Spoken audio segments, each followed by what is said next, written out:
doing this show is the welcome back to the 1204 podcast. Of course. Like I've always wanted to drop that bomb on something, you know what I mean? Right. And what better way to start it than my good friend, Mr. Dre says, in the building. What up? Such a pleasure to get you to come outside. Like, this gotta be important. Especially in this day and age. This gotta be important. Things are crazy right now, bro. Has monotony set in with you? No, it's scary. You know why? Really? I'm used to being alone. Okay. So for me, it's like, oh, I just got another day off. Like, right. And you know, on my days off are my days to work on my other stuff. So it's like, I wake up every day now and I'm like, okay, yeah, like, let's go. Like, most definitely. I think creatively, like you're one of those people that I've always been able to just get. Naturally, I get you. I appreciate that. Not that we share the same vision because nobody can do that. Right. But like, we share the creative space that we can get into and like make something out of something. And right. Sometimes we've had nothing and still made, you know what I'm saying? Nothing. I'm talking, me and him have done sneaker events. We've collaborated on like musical thoughts, like sitting in the car bumping. He actually put me on to Kendrick Lamar before anybody really was even fucking with Kendrick Lamar. I forgot about Dead that. ass, those are facts. And I heard him and I was like, completely blown away at how smart this dude was, and he put me onto him. So that'll tell you what kind of relationship me and this man have. You know, I trust him with the aux.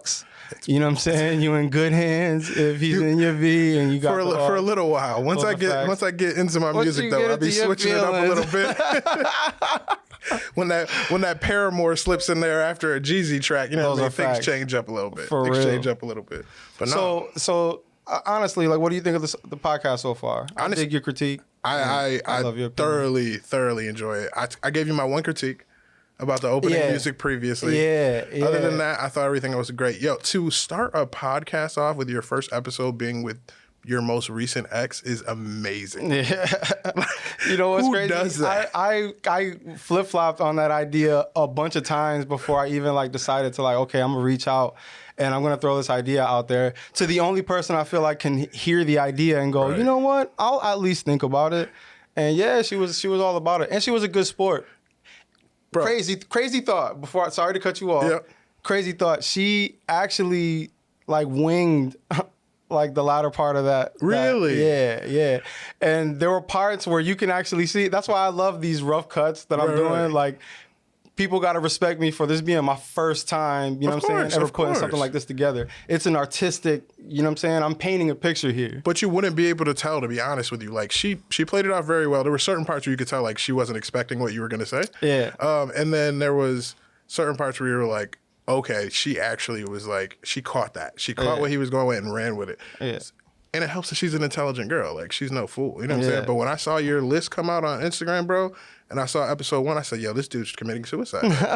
Like, he just really wants to get aired out on air. That could have went, you know what I'm saying? That could have went totally different. And I would have, as an artist, I would have had to just been like, you got to grin and bear it. All right, figure it out on the fly. Right. Let's go. Let's get it. That's not burned. It's Cajun. Right, you know what I'm saying? Right. So like, I think it went well. Like I really love the response that I'm getting, and I'm getting a lot of the, you know, I dig the content. I dig not only what you're saying, but how you're saying it. It's cool that we can see you like do this. Right. And I feel like that's a special thing. Like right now, especially considering the climate that the world is in, where we're not really like, we're saying, you know, look out for one another and do this. But are we really getting up in the morning? You can say it all you want. Yeah. If you're not acting that out, though, I don't really care what you're saying. Like, yeah. I don't like being stuck in my house either. But like, as of today, for the few hours that I'm outside, this is considered essential work.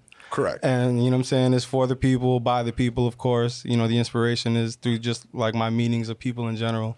And then sharing not only their stories, but my stories along the way. Right. You know? I mean, I called my sister this morning. My sister and my mother are women that you have to call. Like, you don't have no option. Like, if you don't, you feel that wrath. Non-optional. Right. So I called her today, and she was like, what are you about to do? And I was like, I'm going to go do this podcast, and then I'm going to go grocery shopping.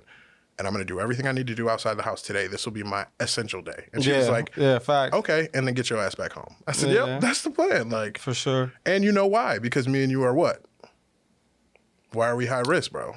Oh, yeah. I mean, come on. Like, we're both diabetics. Like, we can't be out in this craziness. So that'll show you how much this meant for me to be on this. You know what I mean? Like when you said it, like, yo, do you want to get it done this week? I said, of course, let's go. Like, yeah. And that was after doing the self-quarantine thing for a little bit. Right, and a week and a half. I kind of just thought to myself, like, as long as we keep it within that 5-person range, right? You know what I mean? Yep.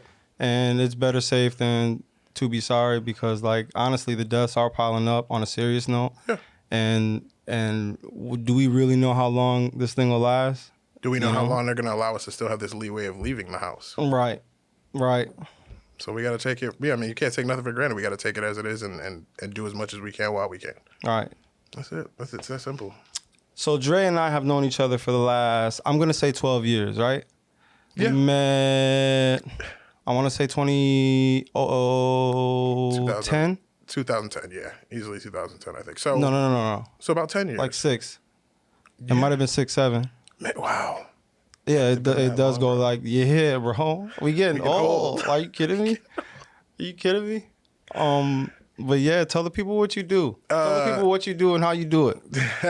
So essentially, I run Fly Definition along with my business partner, Fly FRL. We run a clothing brand. Like it sucks sometimes I have to describe it to people. Like when you're on the fly, because people are like, "What do you do?" I'm like, "Oh, we run a clothing line," and then it's just, "Oh, okay." But like, I don't believe our clothing line is just a clothing line. You know what I mean? Right. Like, literally in the name, like Fly Def is, forever live your definition. So like, it's a vibe. The stuff that we only put out what we like. We don't go with like whatever's the trending thing right now. And everyone that gets it could feel the quality difference. They could feel that it's made. Essentially, it sounds funny, but it's made with love and care. You know what I mean? Like, that shit is real. You kidding me? Right. It's made with the vibe that we really want to do. We need to hear that. I want to hear that about my clothes. Right. Like, right. So, like, we're not out here mass producing one thing just to get it to sell. You know what I mean?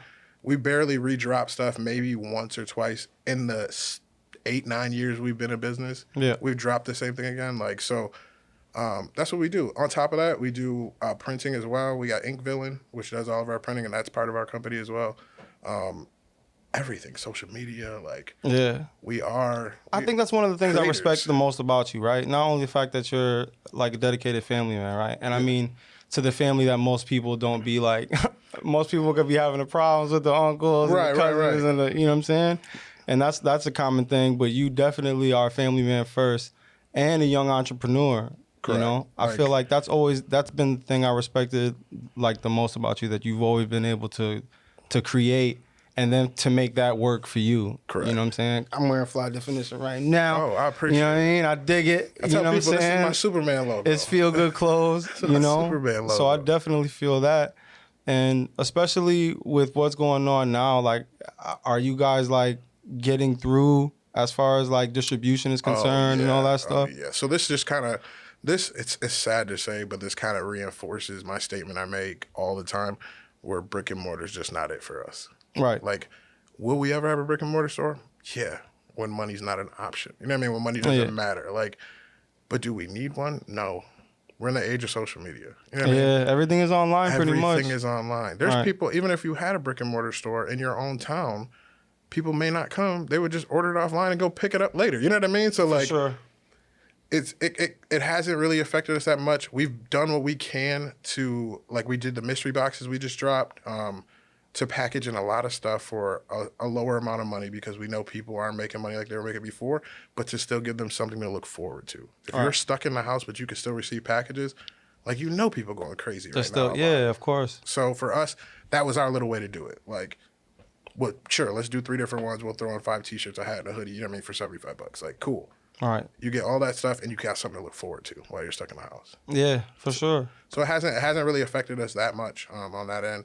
It's actually helped. I've got more time at home to work on it. Like, yeah. And do you have a direct say so in like the designing and all that stuff? So Rel is our lead design dude. I'll give you that. I can tell Rel something and he can make it come to life. I love that. Or I'll make a BS version of it and then he will flip it and make it amazing. Like, so like, we have a direct say in it. We shoot each other. Like, if you could look through the thread between me and him, you can see how many times we FaceTime each other on a daily basis, like phone calls, emails. Like, we are in constant connection. And to be honest, I never thought that would be the thing. Like, I never thought I would be able to work with someone as well as I have. Like, this dude's my brother. You know what I'm saying? Like, Facts. but I never thought like we would be able to do this as well as we do together, especially with him dealing with my shit. Like, so for him to be able to deal with me, it's a shock for me, but it works. It works out perfectly. It's so good to have those kind of relationships. And me and Coop, I'm pretty sure you caught it in the episode. Me and Coop were talking about that last time. Right. Where like these relationships sometimes we kind of slip into them and then they like become a thing and then you kind of want to keep the thing going. Right. And then, you know, X through Z can happen where, you know, you're caught in between how you feel and then how you're able to then express yourself. Correct. You know, most of the time, and I feel like especially with us being, of course, like minority males, communication isn't really like preached it's in not the household. Like, it's not preached to us. It's not described to us. It's not said it's okay. Right.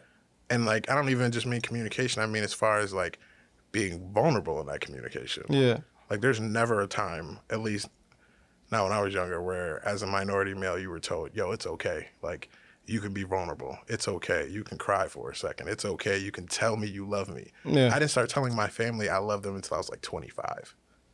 Sheesh. Crazy, right? Yeah.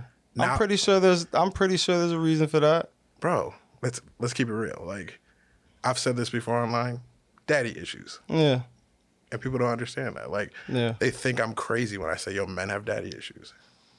It's one of those things that you got to be able to be. You got to be comfortable with yourself first, right? To then be able to admit to somebody else that you have those kind of issues and not let it affect like ego and, you know, things of that nature that naturally come with us as males, right? Correct. So like even with my relationship, like I talked about last episode with Coop, and I was intimidated at first. This is a pretty, aside from physical, like this is somebody I already looked up to before I physically met the person. Right. You know what I'm saying? Right. Like through his ability to reach out to me, ability to then support what I had going on. You know, it essentially played the role that I wanted it to play in raising awareness about our homeless situation in Rochester and all that. Like that only confirmed that I was okay, yeah, I'm doing something right. I got something good going because somebody like this is recognizing me. So fuck all the other shit. Somebody like this is recognizing me and bigging me up and wants me to keep going. Real quick, I know they say it on every episode, but I have to say it. Yo, I commend you, bro. Like, I give you all the commitment because, you know, I texted you that one time. I said, yo, why you keep going down there? Like, what's up with you in there? And you're like, bro, because I got hooked. I went and I need to do it. Like, to have that in you is amazing. Like, one of the things I miss the most about my routine being kind of like out of whack and everybody's kind of going through something. Everybody's home from work, got their kids at home. Mm-hmm. You know what I'm saying? So I know I dig it. It's like it's pretty difficult now. But like, what have you been spending your time doing aside from like creating clothes and, you know what I'm saying, doing things of that nature? Are you a reader? No. You know what? I am not physical books.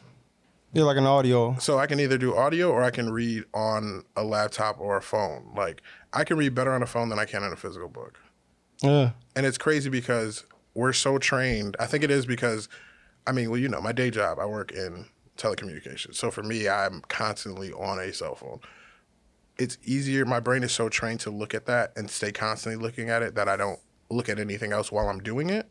Yeah. So I can read through a book, just flipping through on a phone, no problem. My brain is not trained to hold something in front of me with two flaps, you know what I mean? Yeah. And read left to right and stay concentrated on it. So anything that's in the background while I'm doing that is going to catch my attention. So that's why that's my theory on why I'm not good at reading books. That and I'm a huge movie dude. Like, I'm not going to front. Like, yeah, like I've gotten into the whole Netflix thing, and I sound like an old dude saying that.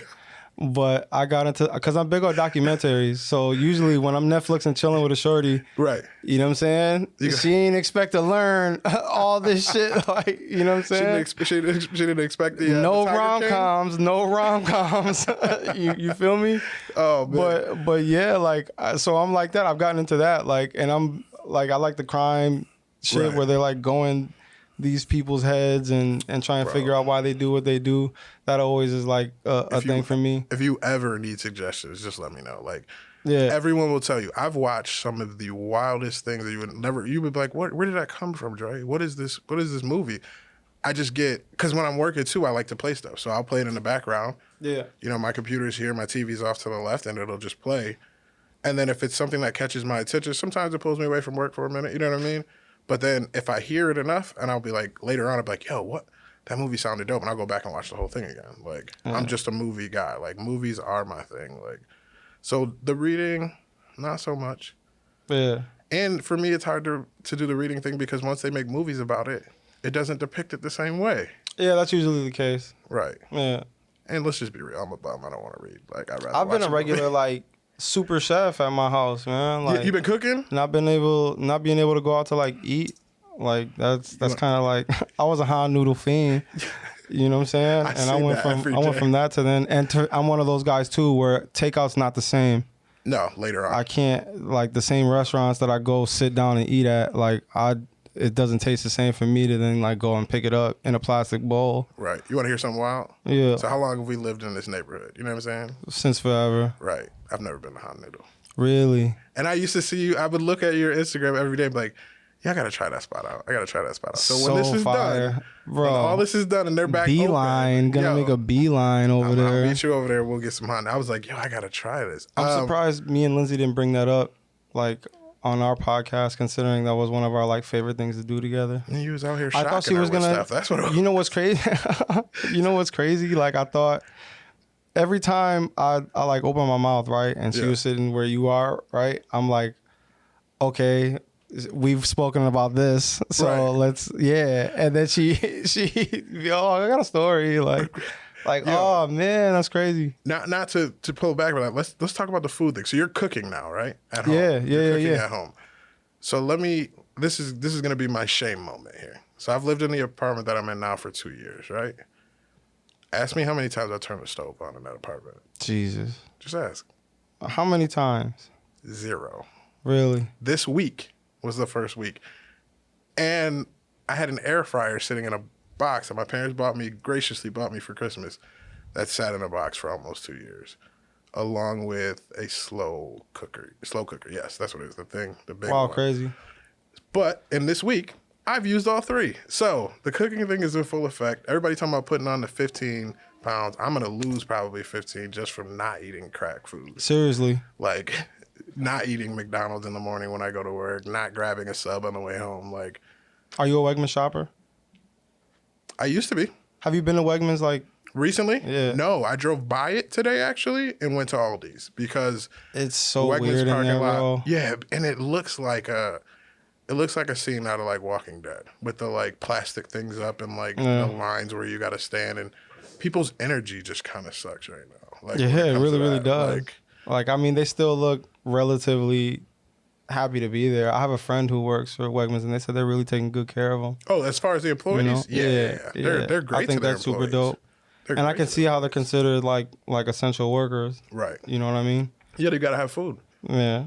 Can you grow food? I don't know how to grow food. No. Like, so I can get a book and read it though. I figure that shit out. This is crazy. Like, it's funny because if I need to figure out how to do something, like when I go home, I'm going to use that slow cooker. Yeah. You better believe I'm hitting YouTube. You go grab a book. Yeah.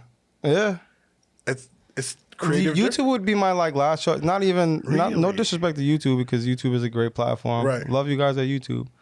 But, like, that's like my last, I almost feel like I'm caving in. If you're doing that. if I immediately just go. You feel like you're taking the easy way out? Okay, I want to cook a steak medium rare. YouTube, you know what I mean? I don't feel like, I feel like it's one of those things I'd rather dive in head first, learn it for myself, make a bunch of mistakes along the way until I get it right. Yo, a big shout out to every female that I know, though. All right. Every single one of them has texted me or called me and said, what are you going to eat when all this started? Like, now, that's crazy that they'll start checking in now, though, man. That's crazy. Bro, and I'm like, what do you mean? They're like, what are you going to eat, Dre? You don't cook. And I was like, I didn't say I can't cook. I just didn't cook. Like, that sounds toxic as fuck, bro. Bro. That's toxic. I'm not. They're trying to be toxic on purpose. Not bro. all of them. Some of them, though. Some of the messages I got, I said, I know what you're doing. I get texts like that, and I'm thinking, nah, hell nah. You care about me now because there's a flesh-eating disease running around? Like, nah. About 4 or 5 of them I talk to on a constant basis, but there's 1 or 2, and I'm like, no, I'm good. And they're like, well, I can come over and cook for you. No, you can't. Right. Like, you've never even been to this apartment. That's how long it's been since we talked. Right. Why would I invite you over now? And these are aggressive women. Like, That is pretty like, to be honest, I'd rather a woman be aggressive now about my overall like health than nobody. That's true. You know what I'm saying? That's true. Care about me. Ask me to come cook. You come cook, babe. I don't care. You know what I'm saying? Show me that you care. I miss the human contact, bro. It's driving me insane. Like they're talking about things potentially opening back up and going back to quote unquote normal, right? Yeah. By like April 12th, but that doesn't even seem fair to accurately do what they got to do about, you know what I'm saying, the virus itself right now. And to keep us safe. Like, you're not going to be able to keep us safe in 2 weeks with a virus that took us, 5 months to catch up to? That's a fact. Bro, there's no way. I mean, I know we're a superpower. We not that strong, though. Yeah, I just think this is going to end up being a much longer thing than what we had originally anticipated. Of course. And it's literally changed everything about everything. Yep. This podcast had been originally supposed to be about like women and women being like aggressive. Right. And artistically, like I was thinking about it a lot last night where I was going over it and I'm like, you know what? Like for the sake of like where we're at in the world right now, you know, specifically like our time, this is going down in history books. You know what I'm saying? Very true. We are living, breathing history right now, right? So like it's what a great time to be able to take on, you know, tackling serious issues like that. Right. You know, and communicating those issues. And it is crazy. Like, I saw something on Instagram, Lil Duval. You know what I mean? He's hilarious. But he has moments. You sent me that this morning. That's funny. But he had another moment where he was talking and he was like, he's like, what a time to be alive. He said, a lot of y'all are upset. I get that. He's like, but we get to say we lived through a pandemic. Yeah. He said, these kids coming up now, I mean, he's like, once all these babies are gonna be born after this, they're not gonna be able to do that. He's like, they're gonna be sitting there talking to you about life. You can be like, you ain't lived through no pandemic though. Like, he's like, it's a big thing. Like, it is a huge thing. He's like, so stop being negative. You know what I mean? Do what you got to do. Stay in the house. He said, and it is what it is. And I get people are upset. They're gonna be financially struggling for a little while, but it's money. Money comes back. That's been my thing my whole life. Money comes back, bro. Like you don't got to stress about that. It's going to be stressful for a second. Like, you're going to be upset. You're going to be, I can't pay this bill. I can't pay that bill. Bro, money comes back. It could be worse. You could be dead. Yeah, that's dead serious now, man. So crazy. So, for me, changing the topic of discussion, like, on the fly and then just kind of letting the vibe kind of, like, play itself out, that essentially became what I wanted the podcast to be. You know what I'm saying? I had to then adjust on the fly. Right. And I had to make it even realer than it already had like been written out to be. Right. You know? So as far as like the aggressive topic that we were gonna try and tackle with as far as like, you know, daddy issues and communication, we'll of course have to do a 2-parter. You know how we do. We could talk forever. Forever, bro. And it all like kind of can meet in the middle. You know, so to speak. Keep it organic. With our current topics and then what it is, you know what I'm saying? For entertainment purposes, we're going to give y'all, and we're still going to tackle those issues. We're still going to get into all that good shit. Got plenty of good shit coming up. So 1204 the podcast is out now on YouTube, all streaming platforms. It's on Spotify. It's on Google Cast. It is on Apple Podcasts, although they usually are slow about shit. You know what I'm saying? You know what's crazy? After I dropped my first episode, listen to this. After I dropped my first episode, I was looking salty as a bitch. Every time I open my Apple Podcast thing and I search my shit and it's everywhere else but Apple. Bro, I'm like, so all the money and phones y'all done got for me, I pay my bill on time, I got Apple Care, I get cases that I don't use. Bro, all the support I give you, and this is how you do me. I seen you say it was up, so that's the first place I went to. I ain't gonna lie. I went to the Apple Podcast, and I'm searching. I'm like, yo. And then I was about to text you, and then you posted it up. Not on Apple yet or whatever. You had put it in your story, and I was like, damn. Yeah. I said, these niggas. So I was looking salty as a bitch until they posted it, and then I'm like, okay, I forgive you. Right, we good now. We all right. I'm like, okay, we good now. I still love you. So do me a favor, big bro. Promise me you're gonna come back. You know what I'm saying? Really soon, and we're gonna make something else happen. Whenever you want, bro. You know what I'm saying? I got time. We're gonna be quarantined, so we might as well, like, you know what I'm saying, make the best of it. Right. That's what we plan on doing. Thank you guys for joining me. another episode in the books. Thanks for having me, for bro. the dopest podcast. No disrespect to anybody, but everybody should feel like theirs is great. Nah, disrespect. I love everybody on my team. I love everybody on my team. I love everybody on my squad. And it's a bunch of podcasts that you should go listen to right now on rockpop.net. Yes. And it's on Instagram. And shout out to Chris.